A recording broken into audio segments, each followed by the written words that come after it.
Nagkita si Vice President Sara Duterte at ang kanyang ama na si dating Pangulong Rodrigo Duterte sa The Hague, Netherlands. Dito inihiyag ng dating Pangulo ang isang matinding pahayag. Hindi niya kailanman ibinigay ang Pilipinas sa mga dayuhan.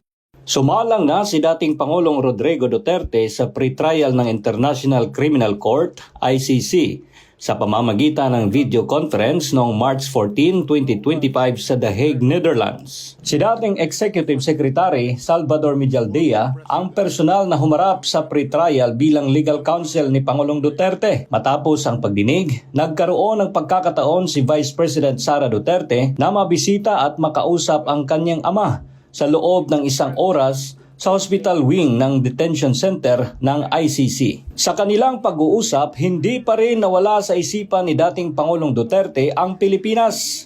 May isang mahalagang bilin siya kay VP Sara. When we talked, he, as a request, he asked me to go home.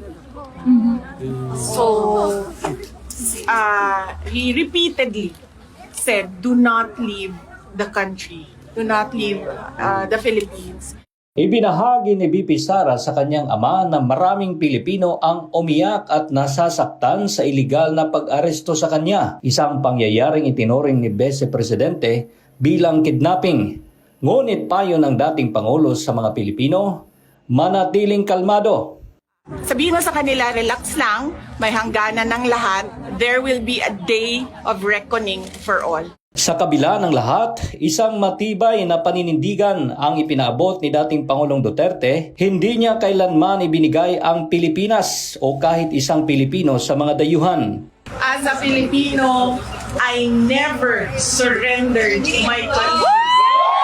Wala kayong masabi na meron akong Pilipino na binigay sa mga dayuhan. Gusto niya daw malaman ninyo na hindi niya daw talaga sa lahat ng kanyang pagtatrabaho para sa ating bansa, ibinigay ang ating bansa sa mga dayuhan.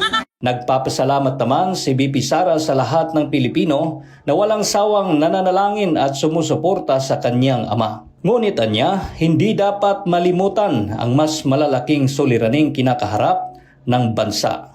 We can feel your love, we can feel your anger, we can empathize with everyone's rage about what happened. Let us not forget the real issues in our country, and that is poverty, that is corruption, that is the failure of the government to answer the demands from the people about accountability and transparency.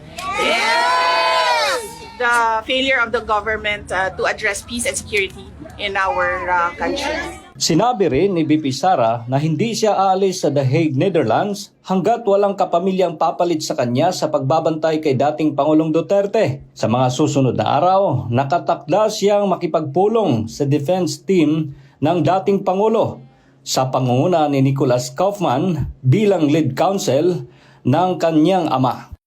Samantala, makikipagkita si Vice President Sara Duterte sa Filipino community sa The Netherlands sa March 23, 2025 upang personal na ipaabot ang kanyang pasasalamat sa kanila. Mula dito sa The Hague, Netherlands, ako si Anton Cero, ang inyong Global Citizen Correspondent, SMNI News.